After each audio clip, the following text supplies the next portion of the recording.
chateado pela derrota. Boa noite, treinador. Hoje o Vasco teve 25 cruzamentos na área, mas apenas 8% de aproveitamento neles.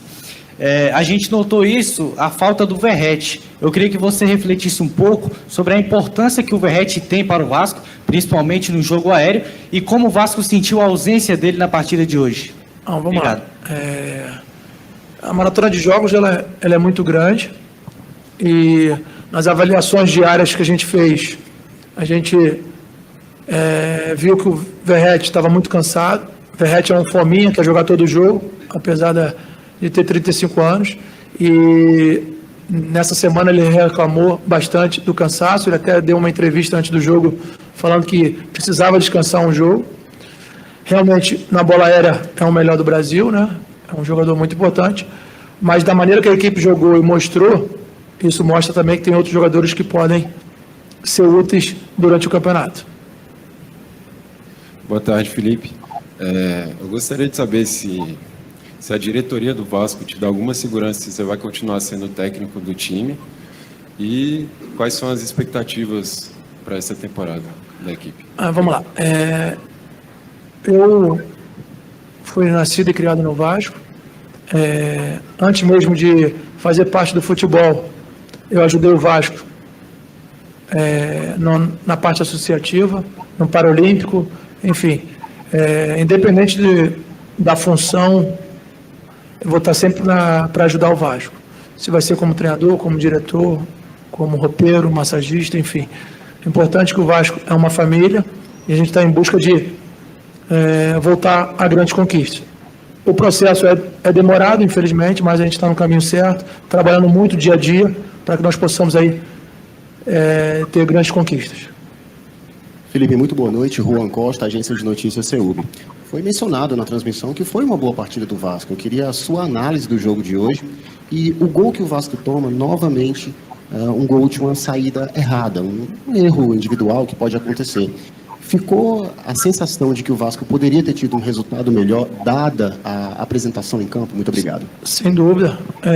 Acho que a gente fica com um gosto amargo, porque realmente o Vasco fez uma bela apresentação diante de uma equipe muito qualificada, que já tem um conjunto de jogadores há bastante tempo. Em relação à saída de bola, a gente conseguiu sair inúmeras vezes jogando. Infelizmente, uma tomada de decisão, acho que na saída de bola, resultou no gol do adversário.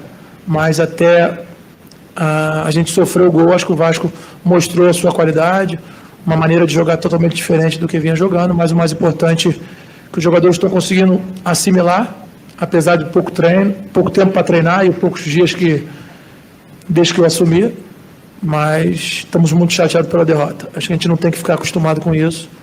É importante a gente corrigir os erros, continuar acertando, melhorando, para que nós possamos, diante do próximo jogo na Sul-Americana, a gente possa sair vitorioso. Felipe, André, novamente do podcast Cris Maltino.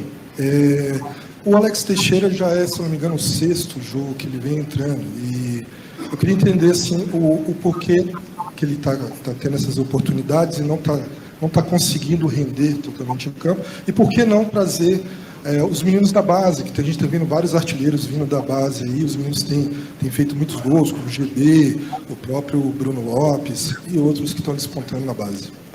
Se eu não me engano, no jogo contra o Cruzeiro, tinham 4 meninos da base, se eu não me engano, 5 meninos da base no banco. A gente está de olho em todos. É claro que o Alex, ano passado, foi muito útil. Esse ano, ele ainda está se encontrando, está sem ritmo de jogo. A gente oportunizou ele de 20 minutos, mas como eu sou oriundo da base, sem dúvida a oportunidade vai aparecer enquanto menos esperar. Hoje foi para o Luiz Gustavo, um jogador jovem, um grande zagueiro, entrou com muita personalidade, deu conta do recado. Enfim, o recado que vai é que podem ter certeza que com essa maratona de jogos a oportunidade vai aparecer para a molecada. Oi, Felipe, boa noite. Jéssica Lina aqui, os donos da Bola Brasília. Só pegando um pouquinho do gancho do colega, essa questão do Vasco de sempre lançar bolas na área, né, justamente procurando o Verratti ali, que é um grande cabeceador, e também para dar esse descanso para ele, principalmente porque temos a Sul-Americana também para disputar. Você acha que o Vasco precisa fazer mais contratações ou ensaiar mais jogadas com a ausência do Verratti? colocar a bola ao chão, ao invés de ficar só lançando bolas? Vamos lá. Hoje a gente jogou sem o Verratti e a gente criou algumas oportunidades. Isso mostra que o trabalho vem evoluindo, que a gente já está encontrando outras soluções e não só o cruzamento. Obviamente, na bola parada, tanto defensiva como ofensiva, o Verratti faz muita falta, mas eu acredito que o Vasco melhorou muito já nesse jogo, já criou algumas oportunidades com a bola no chão, triangulando, sendo um pouco mais ousado, e esperamos aí essa evolução continue para que a gente consiga a vitória nos próximos jogos. Tá? Boa noite.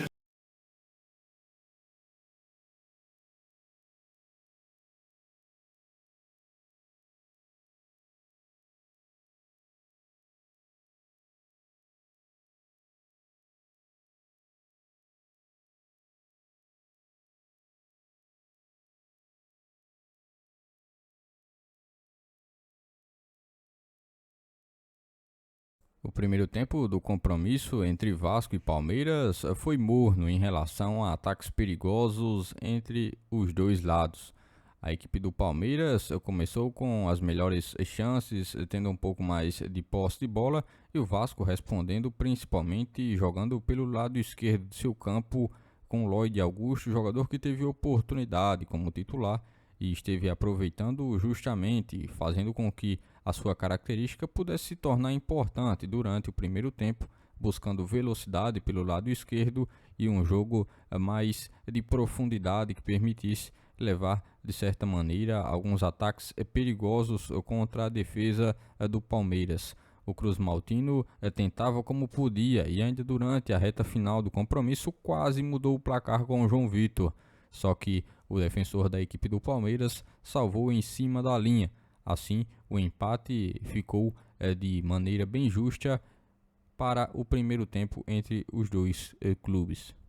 Mesmo com os bons indícios que o Vasco demonstrava que poderia estar agregando durante o segundo tempo, o Cruz Maltino esteve vendo a equipe do Palmeiras ter bem mais iniciativa durante a segunda etapa.